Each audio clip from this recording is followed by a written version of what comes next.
The Miami Dolphins have been one of the most unsuccessful and disappointing teams in NFL history. 50 years ago, they won two straight Super Bowls underneath legendary head coach Don Shula, including an undefeated 14-0 season in 1972. Following that, they had a pretty huge playoff drought, but would return to the Super Bowl in 1982 and then followed that up with the Super Bowl appearance in 1984, losing both appearances with legendary quarterback Dan Marino. Now they've gone through another drought, and they are now in a huge position where they have a bunch of talented players, both offensively and defensively, with them having the probably the best wide receiver in football right now in Tyreek Hill, having one of the best wide receiver duos in football right now with Hill and Jalen Waddle, and having a pretty young core behind them that should move them forward. Yet the Miami Dolphins have continued to struggle in the playoffs, making it to the wild card round over the past 2 years and losing. Last night they played the Buffalo Bills and got absolutely trashed, and their starting quarterback is now potentially out with his fourth concussion in 2 years. So where are the Miami Dolphins going wrong? Why can they not compete with the elite of the AFC conference? Commentary of the Miami Dolphins starts right now.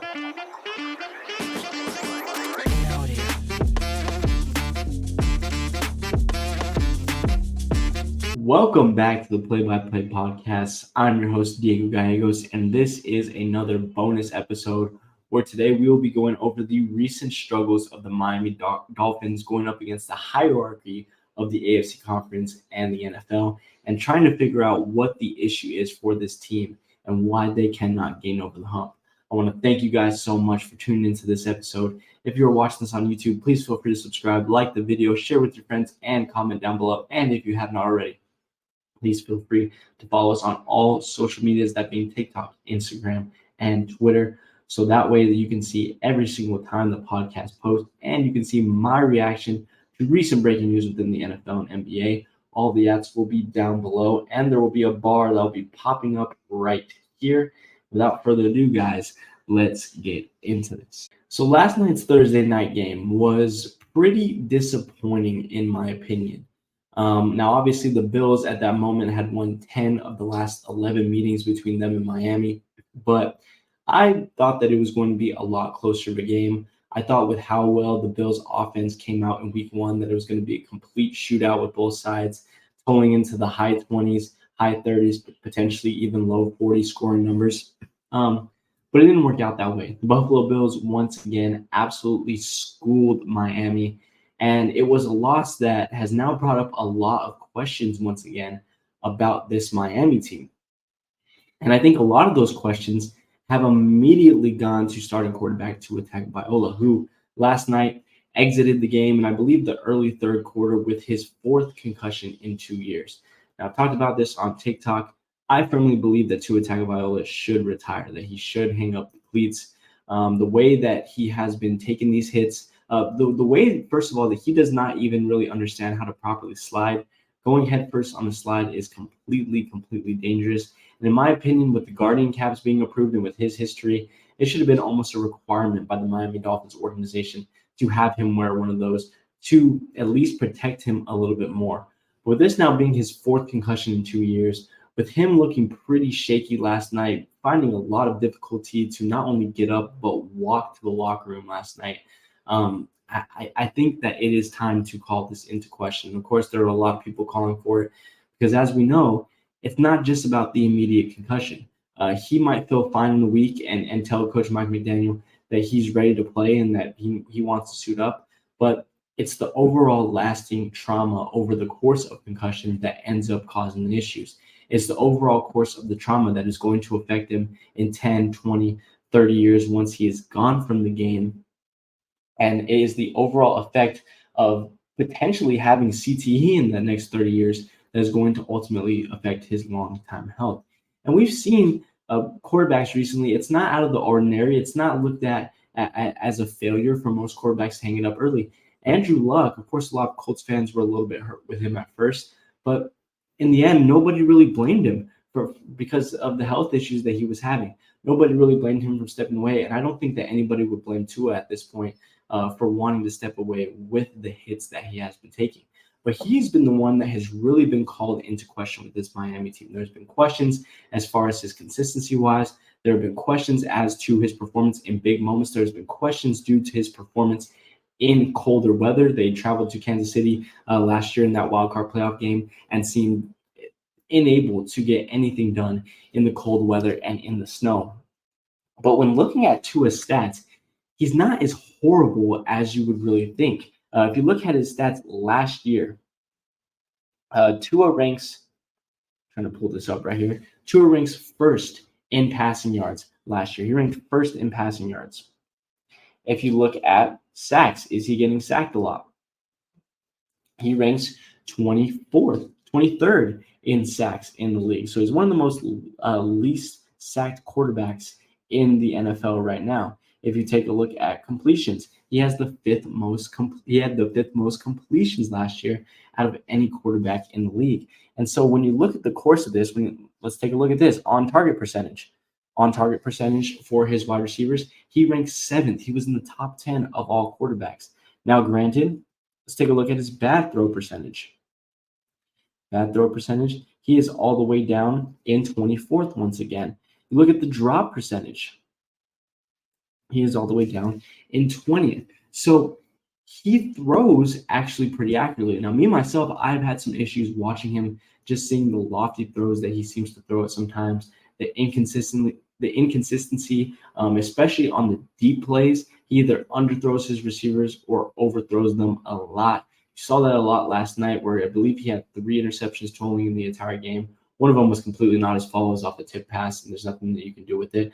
But the pass where he tries to throw the ball out of bounds and just completely lofts it in the air and gives it to a Bill defender for a pick six, that was terrible. And it was something that really frustrated me, just seeing as if you're a quarterback, you have to have enough power in your arm to at least get that ball out and throw it out of bounds. I understand that he was on his back foot. I understand that he had pressure in his face, but he needs to be able to launch that thing and have no questions asked that that thing is going out of bounds instead of going into the defender's arms. But he hasn't had really very many bad performances. There's been some health concerns. Of course, there have been concerns about his play in big time. I get that. But if we're looking just based off of as a regular season quarterback, he's done a solid job as leading this team. He's been one of the more effective quarterbacks you can say from a statistical standpoint in leading this team. Now, of course, this Dolphins team, even though I'm hyping it up, is not perfect. Especially this year. There are a couple of blind spots in this Dolphins roster when you look ahead. Obviously, you have Tua heading it. You have Raheem Mostert and Devon Achane creating a speedy duo in that backfield, which you love. We talked about Tyreek Hill and Jalen Waddle as that wide receiver duo. And I talked about last night on TikTok as well how this team actually has a much, much improved defense than they have had in past years. Veteran Calais Campbell in the pass rush. You have Jalen Phillips and Jordan Brooks on that outside. Jordan Brooks also fills in on the inside with his incredible speed to stuff the run.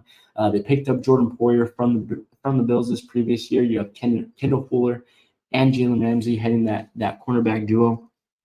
So they have some really, really solid players. They have a great foundation of what should be a really solid team. And they've shown it. They've shown the ability to get 9, 10, 11, 12 wins throughout the regular season. But they continue to fall short against Buffalo. They continue to fall short against Kansas City. They continue to fall short against Baltimore, Houston, Cincinnati. They continue to fall short against the elite of this AFC conference. Now, some of the ball spots that I'm talking about and that I saw last night, number one has to be the interior of that defensive line.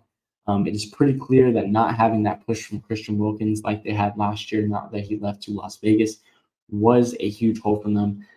James Cook had pretty much his entire way with running up the middle last night. They got almost no push on the interior of that offensive line. And when you do not have a huge push into that interior offensive line, that makes it easy for the opposing offense to push those outside linebackers and push those outside DNs to the outside to create space for Josh Allen, because you can leave the center one-on-one. You can leave your right, your left guard one-on-one with these these interior defensive linemen, and they're going to be able to handle it. So it makes that pass rush very one-dimensional and allows for tackles to spread out the length of the field to give Josh Allen enough space and time to work.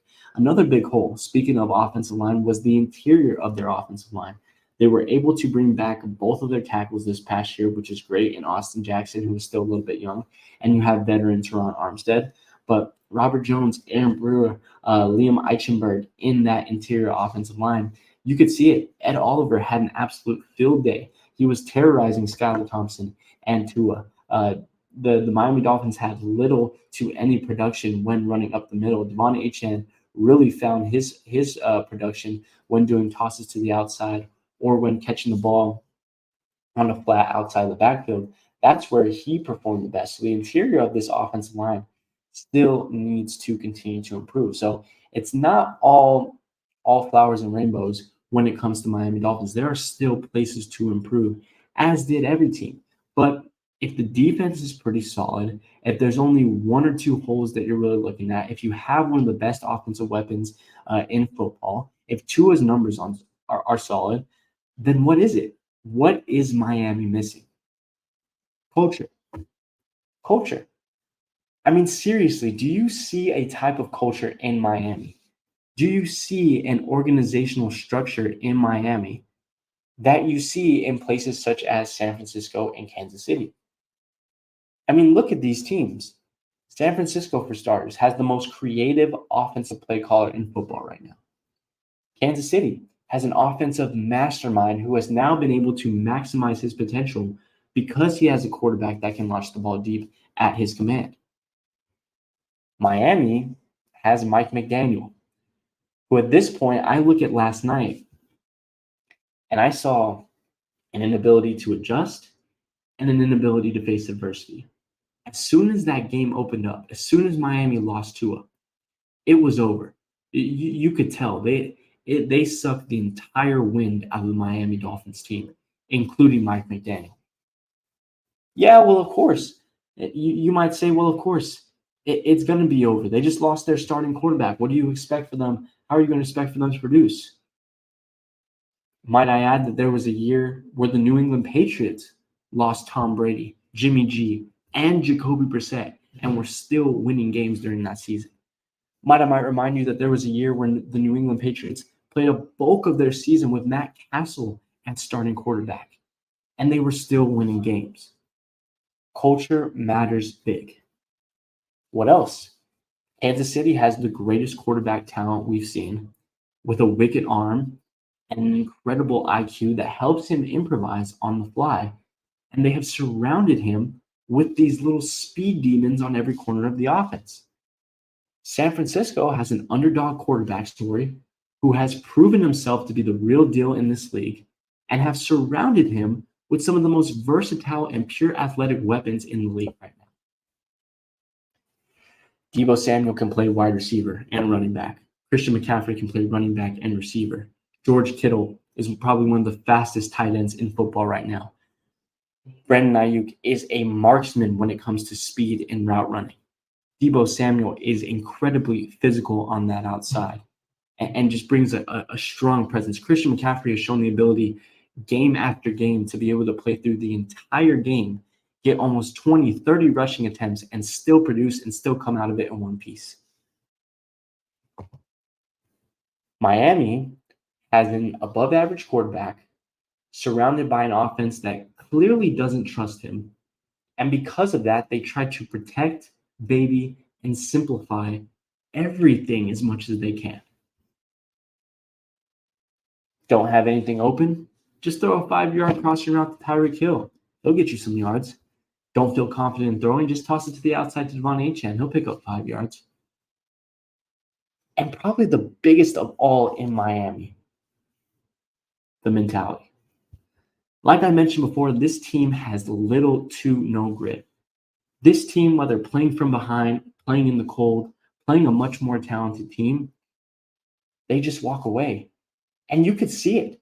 Tyreek Hill last night, after Tua threw that pick six, was done. He was yelling at the coach, yelling at players, making arm motions. You look over at Mike McDaniel, he's not telling anybody anything. He doesn't show any sign of hope or the feeling of a comeback coming on. He's not trying to calm down and talk to his backup quarterback. And probably the biggest of all, with about 3 minutes left, the camera pans over to Tyreek and Jalen Waddle. sitting down, slumped over, not standing up straight, angry expressions, shaking their heads, not cheering their team on, not high-fiving guys and telling them they're doing a good job, not being engaged with what's going on. It's selfish. It's disappointing because this Miami team should have what it takes to win multiple Super Bowls. They should have the ability to compete with teams such as Kansas City, Baltimore, Houston. But it's the lack of grit, lack of want, lack of talent, lack of selflessness, and lack of culture that continues to hold them back. There have been plenty of teams that have made it to the Super Bowl with major holes. The San Francisco 49ers in 2020 made it to the Super Bowl with Jimmy Garoppolo, an average quarterback at best, and still competed in that game. The Cincinnati Bengals against the Los Angeles Rams had virtually no suitable offensive line for the franchise quarterback, yet they were one play away from winning the game. The problem with the Miami Dolphins is themselves, and that is the truth. Thank you guys for tuning in for today's episode. If you enjoyed it, let me know what your thoughts are on this Miami Dolphins team. What is your issue with this team and their organizational structure? If you're watching this on YouTube, please feel free to subscribe, leave a like down below, comment on the video, and share with your friends. And if you have not already, like I said, please follow us on all social medias, TikTok, Instagram, and Twitter. All of the ads are down below. There will be a bar popping up right here. Guys, this was the Play-by-Play podcast. I'm Diego Gallegos. I hope the Tua Tagovailoa is okay, and I hope this Miami team can rebound. See you guys in the next one. Peace.